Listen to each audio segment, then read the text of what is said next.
who knows what else?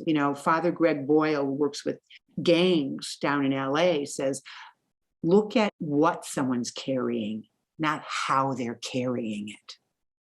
And that's a perfect statement about behavior doesn't tell you that much, really.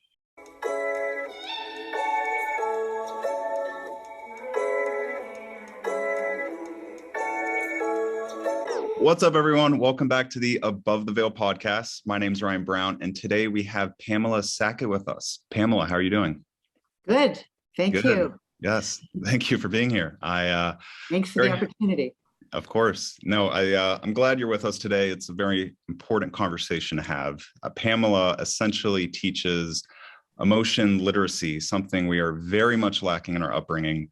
And worse, we're getting taught the opposite of what to do. And so we're starting to see these large ripple effects happen in society now.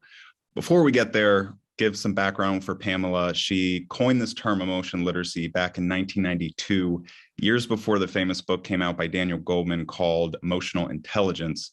We'll soon see how they come from very different places. And Pamela essentially became an expert in this field through her own experience as an actress, as well as being a theatrical and film screenwriter for other actors and actresses, and has since become an author of multiple books on this subject, has done workshops for kids in detention, felons in jail, other teaching artists, and now runs her own nonprofit called Emotion Literacy Advocates. So does that all sound correct? Did I get that right so far? It's perfect. Thank you.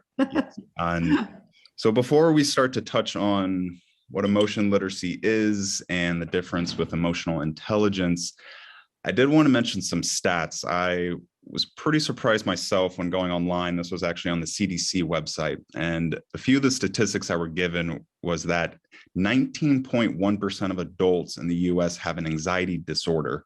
A disorder, 1 out of 5 people. 10.6% of youth in the US have severe major depression that affects functioning, 1 out of 10 kids. And 11.8% of young adults are having serious suicidal thoughts. Now, this was back in 2019, the last occasion data could be collected. So this wasn't able to incorporate the pandemic. So I can only imagine what the numbers could be now. But yeah, these were fairly surprising to have such a large portion of the population being affected. And, this normally gets categorized as mental health, but as we can see, these are deals with emotions. And it's become well known now that feelings precede thoughts. So this appears to be an emotional crisis. So that's why we have Pamela with us today. I know I set the scene not on the most positive note, but I know you're the person to be able to go through this with. So I wanted to start with, what you think the problem is. I know there's a lot of variables that come into play with these issues, but more of the root of what's causing these issues to progress so rapidly. Well, if there isn't room in the society to bring your whole self, you have to hide a lot of yourself. And that can be a very discouraging adaptation. And writing theatrical, characters struggling to communicate, I know from writing and giving those characters what they say, that there's a lot going on between the lines. There's always a lot going on between the lines. And 87% of communication is nonverbal. Right. So when you think about how there's a lot of texting where it's just the words, Mm-hmm. and you know how easy it is to misconstrue what somebody's saying with their words. If you don't hear their voice, if you don't experience the feelings that are in the words or the needs or, all the things that the soft needs, all the things that go on that are driving somebody to communicate anything. With suicide, it's a 5-alarm fire. I mean, it is really the end of the road in somebody's thinking. Yeah. There's a deep resignation, because really, if you think about our instinct, we have a very strong survival instinct. We're going against that. We're going against that when we try to plan a suicide. We're going against our instinct. And that's a very, very strong, powerful part of us, that survival instinct. So something's overriding it. And it can be such deep, deep, deep despair. I am not a stranger to suicidal thoughts. I'm not a stranger to that. And I had some serious ones when I was a teenager. There is this sense of you hit a wall and there's no door, there's no opening, there's no flexibility, there are no options. And it's in a thinking process, it's like, what can I possibly do to end this pain? If you think there are no options and you're so alone and so isolated because you've had to hide most of yourself a lot of your life, we are deeply in need of each other. Our social circle is hugely important, again, to our survival. And there are rules. Some of them, many of them are unspoken, but we're all very intuitive. Human beings are, whether they know that or not, they sense what's going to fit in and what isn't. And if you don't fit in, you might be cast out and, you're going to be at risk if you don't have your community. So there are a lot of adaptations we all do. There are a lot of sacrifices we make to fit in with the group. And what I encourage in people is, self-knowledge, self-care. And in order to get that knowledge, you have to kind of go outside what's normally presented to you. I did that myself when I wasn't getting with the program through no fault of my own. I wasn't fitting in at a certain point in my life. And I had to create my own universe. I had to find a way to make sense of what I was experiencing. And in order to do that, I had to discover it because it wasn't given to me. A lot of times we go through things, and especially you talked about the upbringing. We didn't learn this we learned something else. We learned something else. We learned the rules. And if what was true for us, what we were going through, say, that had a lot to do with our personal integrity, or our feet, which has to do with, integrity happens when you have a feeling, you express it, and it's not witnessed, it's not confirmed, it's not validated. When you're developing yourself at a young age, you rely on the people upon which you depend to witness you and to feed you back. Yes, what you're going through is legitimate. If you never got that, you have to kind of dispense with whatever that was, whatever that truth was. You have to kind of tuck it away because it just wasn't received. So a long trajectory of that could, for some people, they adapt their whole lives and they never truly know themselves, but they've been very successful in the world, the way the world is, given in accordance with the rules. And I think that's the difference between emotional literacy, as I understand it, as I conceived it, and emotional intelligence, because a lot of emotional intelligence and a lot of the programs that come under that awning really want to manage your behavior or emotion, which to me is the same thing, so that you could fit in, so that you can keep your friends, so that you can keep your job or get a better job, so that you can do something in the world as the world is. And what I am encouraging is a deeper understanding of narrative and how it works, how it operates, given the different parts of our brain, for self-understanding and social change through the application of the creative arts. And with emotional intelligence, it's through the application of the hard sciences. And sometimes what's true doesn't play by the rules. It doesn't fit into the rule. Yeah, I think that's important discrepancy because I actually wrote down the definition because I was curious what the difference was. I figured emotional intelligence was understanding, and that's what was needed. And the definition says a person's ability to manage his or her feelings so that those feelings are expressed appropriately and effectively was definition given in the book, versus what you just mentioned as your definition is, emotion literacy, being able to translate emotion when emotion obscures the truth. Yeah, I mean, to me, that's an interesting thing because I thought they don't talk that much about feelings. They talk more about emotion, but. Well, first, if you could describe the difference, because I would normally associate feelings and emotions to be the same. Well, they're not the same. Emotion is an expression more akin to behavior, something you see. If someone says a hidden emotion, it makes no sense to me. A hidden feeling very much does. But a hidden emotion, emote, doesn't that imply that it's something that's expressed out? It's an expression that you can see. When someone's emoting, it's something you can perceive, and you don't necessarily need intuition. You can see their body language, what they say, their pace, their rhythm, their tone. Feeling, on the other hand, is hidden even to us sometimes. There's nothing disparate usually between in a young child's expression and what they need and what they feel. It's usually very congruent. One follows the other. But with adults, if you have not been witnessed or acknowledged or validated for that expression that was very directly tied to something going on inside, you put that away, and then you learn to behave a different way. You hide out. We're not crying for food. We get passive aggressive instead. Yeah, exactly. So we have a lot of detours and side roads. And, it's like when somebody's angry, is that all they are? Or have they just been hurt and they don't want to be hurt again?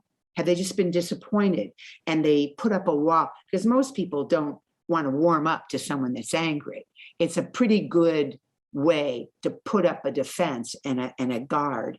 Sometimes the wall you put up isn't even between you and someone else. It's between you and yourself, you and your vulnerability, you and the tender part of yourself that got hurt, that doesn't want to get hurt again.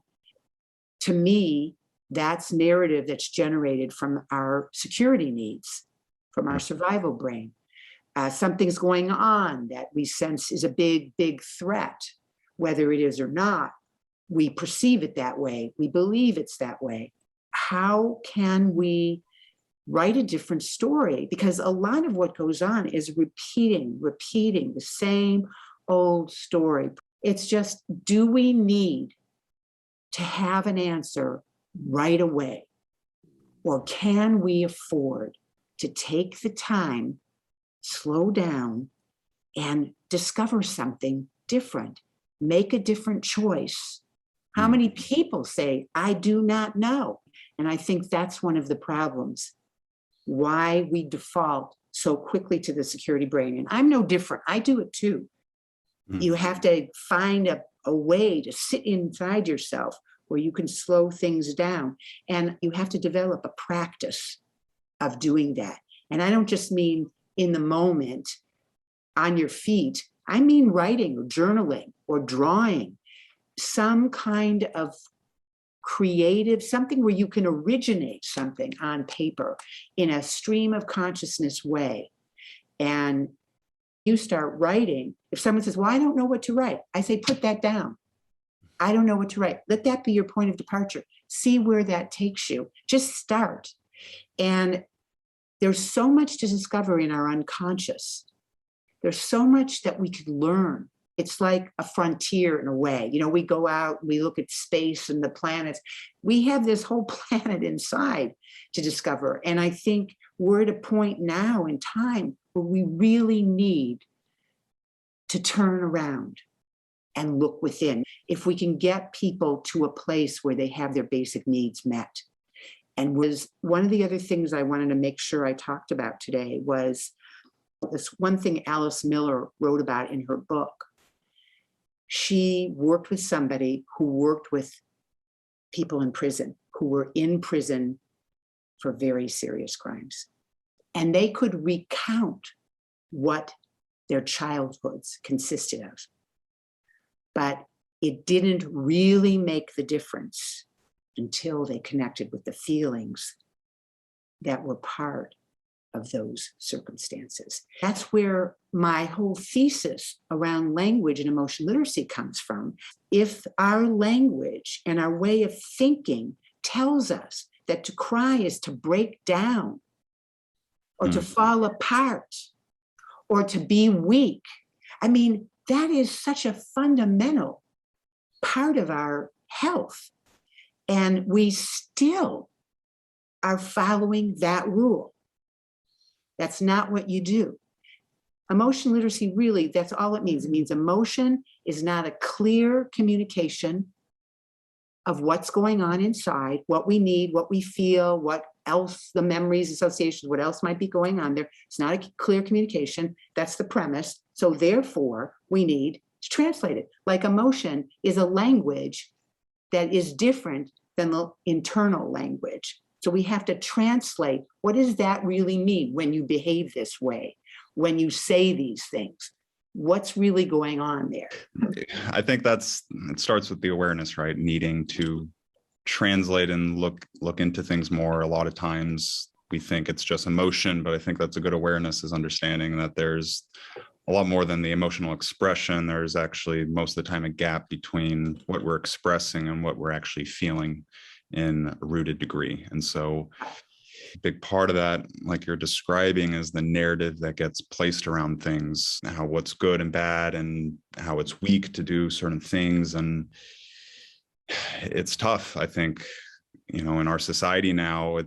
It's part of the American dream to progress, and it ties into that management aspect from the emotional intelligence quote, to manage. And it's tough. You want to, of course, grow and progress, and there's a lot to value in resiliency and going through adverse times to produce and to grow. But I think we've taken that probably too far. We're kind of left with this narrative that's now subconsciously built to have to just assume that's the case, and it gets ignored and stored to such a degree that it ends up making its impact in these statistics that we're seeing. It does. It has that reverberation, finding that part of yourself that's been hiding because it didn't fulfill those expectations or those standards. And I see still, shockingly, people focus on behavior and nothing else. Nothing else. And I've worked in the schools. I've worked in the prisons. I've looked at this with a fine-tooth comb. I've written about it. I wrote a play about my work with kids in detention. The whole play was about the disparity between the way the adults that populate those kids' world think about those kids and the actual experience the kids were having. And they were writing. So I learned a lot about what they were suffering from their writing, because I gave them carte blanche. They don't have to spell it correctly. They don't have to, it doesn't matter how it's spelled. Just write what's going on. And I learned so much about how the adults were scared, basically, and applying that, putting the kids in a box, putting the morality frame on it. They know they did wrong. They know right from wrong. This is bad. This is good. But what they were actually experiencing was such incredible sense of, this word is used so much, but disempowerment, like no agency in their lives. And who knows what else that they've been through. Father Greg Boyle, who works with gangs down in LA, says, look at what someone's carrying, not how they're carrying it. And that's a perfect statement about behavior. Doesn't tell you that much, really. Behavior and emotion has to be translated. But if you know what someone's carrying, how they carry it, somehow how those kids in LA carried it is they killed each other. Yeah. But this is something that you don't just apply in those extreme places, but all over, because someone can be behaving a certain way, and to be able to not go into a knee jerk with that and go, oh, what is wrong with you? Why are you behaving? It's like, what's going on with you? Instead of what is wrong with you, wonder what that person's going through. And I can tell you, there are a lot of people out there that don't go to that place. And that's what that play in detention was about, juxtaposing, because I interviewed a parole officer, a judge, a parent, a guard, a teacher, all the different people that populate those kids. I interviewed them all, and it was really interesting, the things they said. And then I juxtaposed that with the writing of those kids. And then I wrote a narration to sort of escort people through this with a different type of perspective, so they could actually see that disparity. And it was a very interesting process. But these are the kinds of things that schooled me about language and thinking. So I have a big reason for why I place so much value on it. Yeah, no, I mean, it just got me thinking of my own upbringing. I mean, I think kids are a good example where they don't know better themselves, and you can just see from parents projecting their own feelings onto the child how this becomes generational and just gets passed on with just looking at the behavior. And myself, I remember, I was an extremely active kid, and I would be the class clown and was told no a lot, and it was just focused on behavior versus what else. And by not being asked those questions, like, I don't know either, so I just feel that I'm doing wrong, and that naturally wants me to then go against the authority. And then it's just all on the surface without getting to the root of it. It's kind of like a weed where you keep plucking the weeds of behavior. Yep. It's just going to keep sprouting until getting to the root. And that's so perfect. That's such a perfect analogy. Definitely. Yeah. And then we're left in our adult ages, like myself, I'm just like perplexed why I'm going through autoimmune conditions and other sorts. And you're just completely perplexed why this is happening. Like, consciously, I feel fine. Like, it should not be happening, but it's all underneath the surface that just has not been tending to, with just the amount of weeds that are growing. So it's kind of like driving a car and you have absolutely no idea how it's put together. And if something happens, you wouldn't know how to, tend to it. I want to say fix, because it's different. You don't want to fix yourself, but you know what I mean? It's like, what is our infrastructure? What is really going on inside? And it's really way more efficient. We've been taught maybe in a workplace, if you wanted to slow down, that's not acceptable.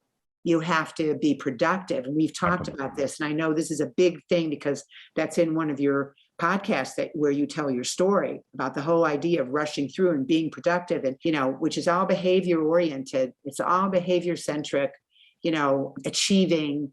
I'm not saying don't achieve, go ahead. But if you have to sacrifice what's really true for you in the moment to the point where you don't even know it's there, and it ends up manifesting in an autoimmune disease or stiffness, like I have all kinds of things, or things neurologically that go on with me that are, Arnie Mindell would say that's a communication. Body symptoms are a communication. That's part of his dream body work. yeah. Body symptoms, relationships, world circumstances, their communication. There's something there to look at and translate. I think that's why this awareness is a good starting place. I think if we can start creating a framework around it, that would be really helpful for people, because you talked about a practice and some of your own practices with writing and acting, which allowed you to express within yourself and understand outside of yourself as well. So it appears that starts with a feeling, and then there's an emotional behavior, which there's a difference. There tends to be a disparity between the two. And the way to create the difference between the two is how we think. So you could mention kind of the process involved between feelings, expressions, thoughts, and how the thoughts can impact the actual feeling or expression, how they interplay with each other. Well, there's usually a need there with the feeling. Okay. There's some kind of need. This is called telling. There's a story you tell yourself and the story you know. Which one is true? Which one is you? There are the things that you say and the things that you do. There's the you that you think of and the you that shows through. Which part is seen? Which part is waiting to be seen? Which part sees who? So when in terms of the breakdown of it, let's say, I'm thinking of all these really concrete examples, but well, I have an analogy, and you can let me know if it actually puts all these variables into place. So, I think of the emotion expressions that you're talking about. They're almost like Netflix. When you're done watching something, the next video automatically comes on for you to start watching. And you haven't even thought about it yet, but based off what you've watched previously, what you've done, it has you immediately watch this, and you haven't even thought about immerse in this. And so that seems to be just like the reactional expression. And from there, building on top of that, where the feeling is really this fuzzy reception we're trying to make sense of. And it's as if from that emotional expression, that reaction that we have, it brings us to the wrong video, the wrong TV show we're watching, when really we're supposed to be watching it on channel 1 and understanding we're brought to channel 2 and watching the completely wrong video. But if we were to stop and think, do I actually want to be watching this, and trying to get back to channel 1, then trying to create that alignment. So if I don't know if that adds up with the variables of how to think and the feelings and expression. Well, what's really true? To me, that's what I'm after. What's really true? So if I'm frustrated, but that's not the signal 1, that's channel 2. That's like a separation from what's really going on. Right. I think we really do have a need to know ourselves. We walk around with all the stories. People say, be in the moment. What you bring to the moment is everything. Everything you've ever experienced is in that moment.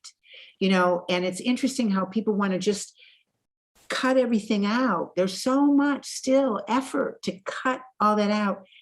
When I went through a lot of this, my life wasn't mediated by a computer, by the internet, by social media, by a quick-paced machine.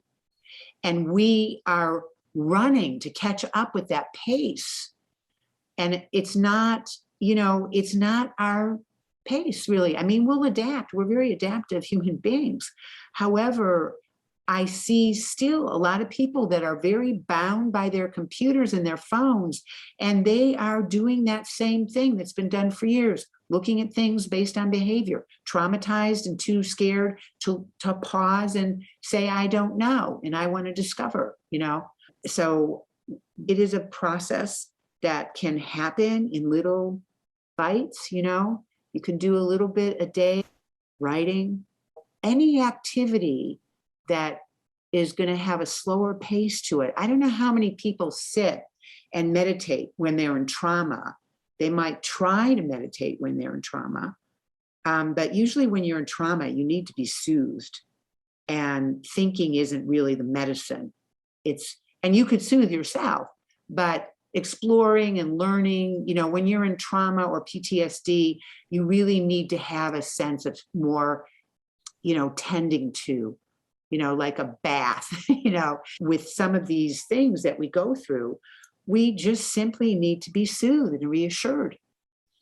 And once that happens, then we can do more exploration. When kids are in school and they're traumatized, or they're not getting their needs met, or they're hungry, and I've worked with a lot of kids like this, they're not available to learn. And what I am talking about, and what I am deeply invested in, is encouraging a learning process. It's not a quick fix. It's not a quick answer. It's not a way to pacify our pain. But in the end, we would have less of it, because we would know how to catch it in its early stages and show up for it. Yeah. Yeah, no, I think slowing things down. So it makes me think of the book, Think Fast, Think Slow. So I think we're overcompensating, thinking too quickly and not slowing things down enough and creating space. And it makes a quote that's always stood out to me is by Viktor Frankl, who wrote Man's Search for Meaning, Holocaust survivor. And if he could survive that, I think we can survive what we're going through on a daily basis, where his quote was, in between stimulus and response, there's a reaction, and in that reaction lies our freedom, I believe is the quote. It talks about if we can create that space in between the stimulus and the response, we can slow things down, operate under that, and being able to create a reaction, or at least an understanding, so it's not just repeating itself and not getting to the root of the weed like we mentioned before. Yeah, it's hugely fulfilling. It doesn't mean we can control things. And when you're coming from a security brain, you want to be able to control things. Yeah. And that space between, you may still be reactive, and you could be resilient. You can go back to a reaction and go, oh, okay, what happened there? So that next time that happens, you'll have more to bring to it. It may happen again, but you'll keep building that knowledge and that connection with yourself, so that you understand what your limits are, and what your needs are, and how you're overlooked. The big issue is boundaries as well. If you don't understand, then you can't set boundaries as well, to where things need to be in place, so that way you're not just putting yourself in susceptible situations that are not going to help. So I think that's a good framework, being able to understand the disparity between the feelings and the emotion, And essentially, when getting out of fast thinking and more into slow thinking, we can close that gap more. And the more you experience that and get benefit from it, this is the other big part of it. People aren't going to do any of this unless they have a benefit, unless they take that first chance and then they get a benefit and they see that actually they didn't have to have control in that moment. They really didn't have to have it. The understanding was more beneficial, more fulfilling, more like food, more of a comfort. And I have to learn that too, and relearn it and remind myself, every day, just, how they say, one day at a time. But you get stronger. It becomes more meaningful for you to slow things down. Can't slow things down just because it's a good idea. When addressing these matters, they are really uncomfortable to have. When we're talking about feelings, it's just so unnatural to our upbringing. It is just very uncomfortable to a lot of degrees. And that's why we'll see these expressions of things. I mean, I partially wanted to have this conversation because I've becoming more part of Facebook groups, having this podcast. I've just been observing so many posts that are incorporating suicidal thoughts, a lot of these issues, and I'm just amazed by it. So I think being able to associate with how it's going to be more uncomfortable to stay where you are. And I think that's why we end up having to go through much pain and a boiling point to change, because we can't avoid that anymore, where it's just so uncomfortable to be where we are, where we'll be willing to go through this secondary discomfort now. But it's important to sit through because it'll be less uncomfortable than where you are now. It is. I can promise you that. I don't guarantee things, generally. However, with this, it becomes a way for the two parts of the brain to have a better connection, even though in emotional intelligence book, they said there's no pathway, but I know there is. So, but the only reason why it's uncomfortable is because it's unfamiliar. People will, they'll die before they approach the unknown, because this part of the brain does not like the unknown. But if we want to discover and change and have a different human story, we have to go through that temporary discomfort, and it does get easier. We do want to be connected to ourselves too, not just the social circle, but ourselves. I don't think we can until we are connected with ourselves. And so I agree.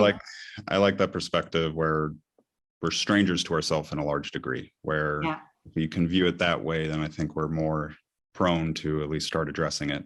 With a lot of this podcast is centered around different aspects of spirituality, and we want to be able to do these things, but we can't manifest and do these other things until we address those root causes, because then they'll surface right back up later on. So it might take some time, but however long it takes, it'll pay off. Absolutely. I think what you're describing is, you've mentioned at the beginning, is authenticity, and that appears to be hard for the very reasons that were just being described. So common feeling that people have been expressing when it comes to going through spiritual progression, awakening, or even in social justice, is feeling tired, as they feel tired, and not in a physical way, but an emotional way. And so I'm curious, on your standpoint, how you would diagnose that, why they're actually feeling tired, and so that for them to essentially feel more aligned or authentic. I'm not sure how those are tied. The energy it takes to continue to repress what's true for us, what we're really feeling, the energy, it's an immense amount of energy to do that. It's a full-time job to do that. And it would cause fatigue. It makes perfect sense. And there's a deep resignation that you go through unconsciously when you're told over and over and over again that what you're expressing is unacceptable.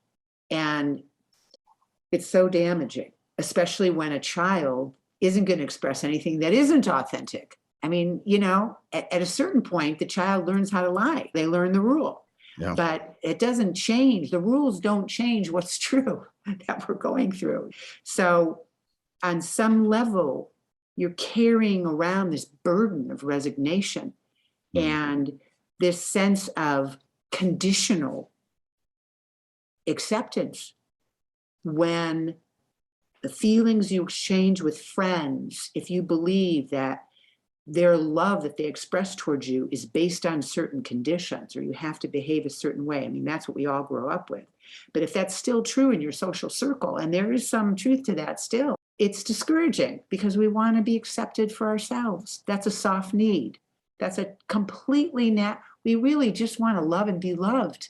I mean, we're very loving creatures, really. Right. And when we're not, there's reasons why we're not. What is it called when, you're damming things up, when you open up the dam, or, people are so afraid they're going to drown in their feelings or drown in their tears. And the absolute opposite is true. You're going to drown, you don't even know it, if you don't go into that. But when you and I don't mean release, because sometimes with release, it's like, wait, did you experience it? Wait, it's not really expressed maybe while you're experiencing it, but release is almost like an implication that you're going to let it go. Let's be with it first, and then it'll let itself go, because these things run their course. They don't stay on. It's just our thought that, it's what we were fed. If you keep, if a child cries and a parent's in public and they're embarrassed and they think they're going to be targeted as a bad parent, or, whatever, and they rush the child. I mean, we learn these ways of damning ourselves. We learn these ways of repressing ourselves. We didn't make that up. We learned it. It was required of us, even though it wasn't a spoken rule. It was communicated. Kids are very attuned. They could pick up on stuff. But I think that kind of fatigue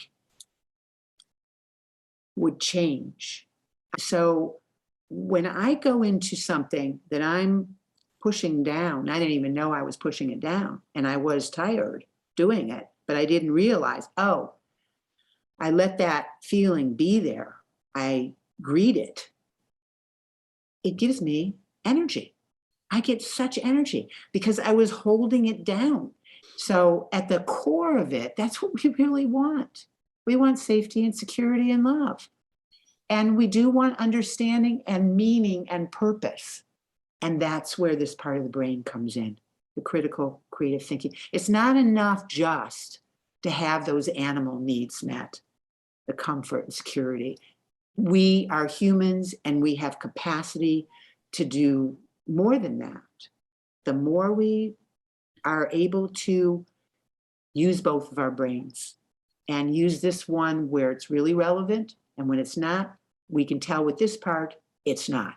And it's a projection, it's a ghost, So No, as far as benefits go as well, I never looked at it that way, where addressing, normally we feel tired because, again, there's that disparity involved with how we're expressing ourselves in anger, but really that's not addressing what we're actually looking to feel, where it's really just sadness and fear. And if we can address that, then we'd actually get a lot of energy from it. And yeah, as far as, I'll come out and say it because I know you've mentioned it a couple times now, which is like crying. Like, it is weird when you think of it, where it's for men specifically, because yeah.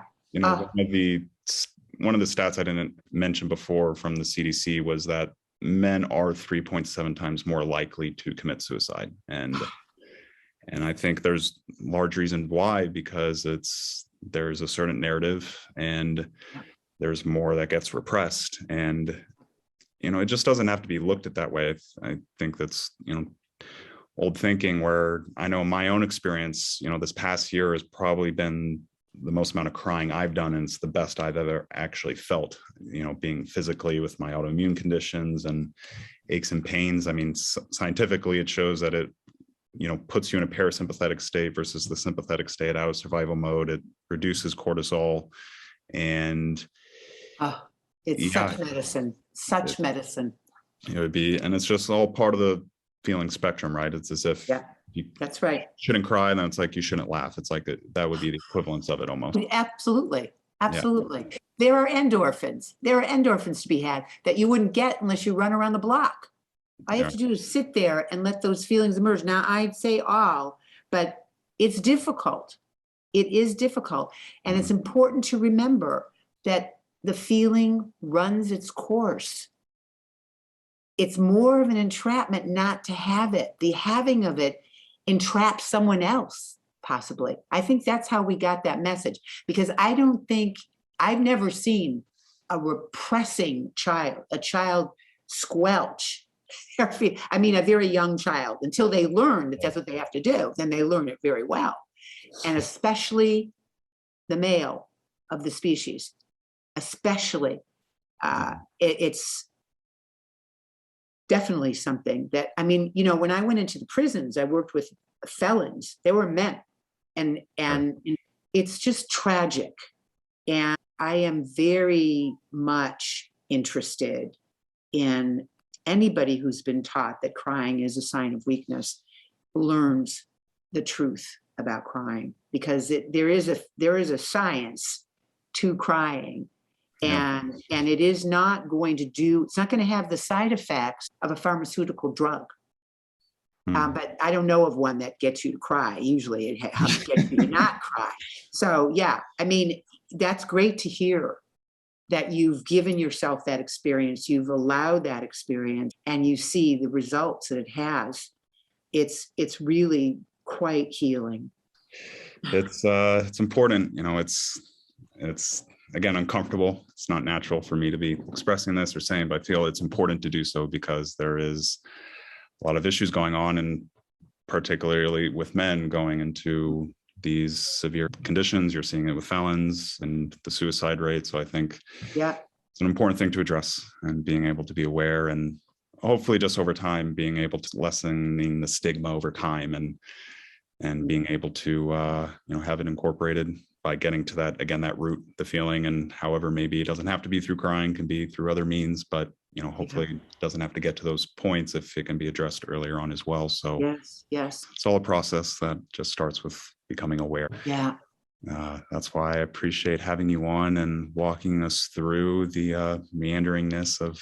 I'm sorry for all the tangents, but No, I mean, it's again, it can't be confined in a box. It's hard to make it linear. So it really is. You're able to create a framework though, and be able to understand it more, which is important. So so for you, Pamela, where can people find you after the fact? I know you mentioned your book a couple times. If people are interested in more of your work, where can they find you? Well, they could find a lot of the material on YouTube at Emotional Literacy Advocates. There's a lot of these examples of some of the prompts that come from our curriculum. And right now, the entry point for that is to read the I Can book, 12 Ways to Witness the Heart. It really does capture the meaning of emotional literacy, why it's challenging, and how it can be beneficial. And we're forming circles with people like a book club. It's the I Can book circle, where small groups get together, they read the book privately, do some reflective writing, and then come together in a circle. So they'll have a social experience and a private experience. I think it's important to have both, and discussing the book, and just, looking at the meaning of it for people, how it relates to their lives, and just having a discussion about it.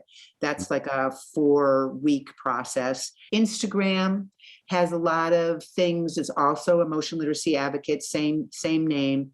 And then our main website is emolit.org.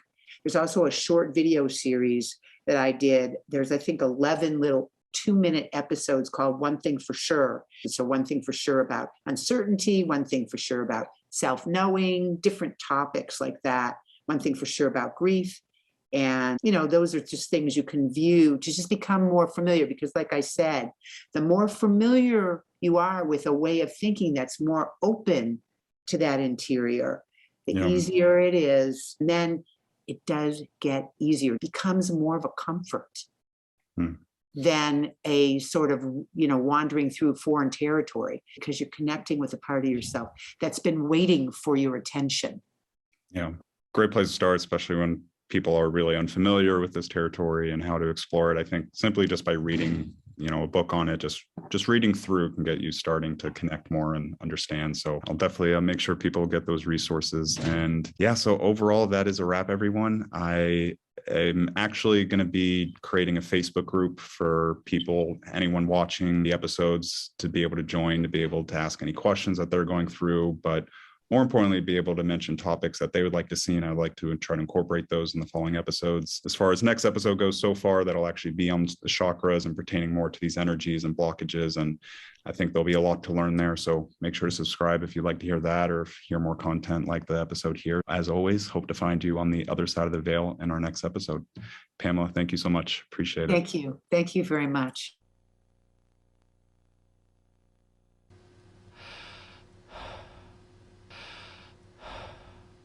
Sort of neuroses that they tend to have, that the characters tend to have, is really fun to kind of get into. You can sort of get into a rhythm with them and really feel like you get into a country, a new territory when you try one of hers. I found them creating a whole new life for me, and when he mentioned neuroses, I didn't know I had any until I started reading her monologues. I am trying to take it easy. Easy and slow, you know what I mean? I don't want to draw any nasty conclusions. I want to relax, and I think that's exactly what you should do too. Relax. Just relax. He said he'd call as soon as he got there. Thank God we still got our insurance. Whose idea was it to give him the car? It wasn't mine. Whose idea? Did I tell you he should take the bus? For the rest of his life he should take the bus. Monologues are sort of like thought processes said out loud for everyone to hear. And so it became like more clear, just the contradiction in people's thinking, especially the one monologue that was the woman who was doing the play. I could relate to that. Kind of confused thinking. Theater performance is just not that important. Whether the audience loves you or hates you, it doesn't matter. I'm not in this business to impress anybody, especially an opening night audience.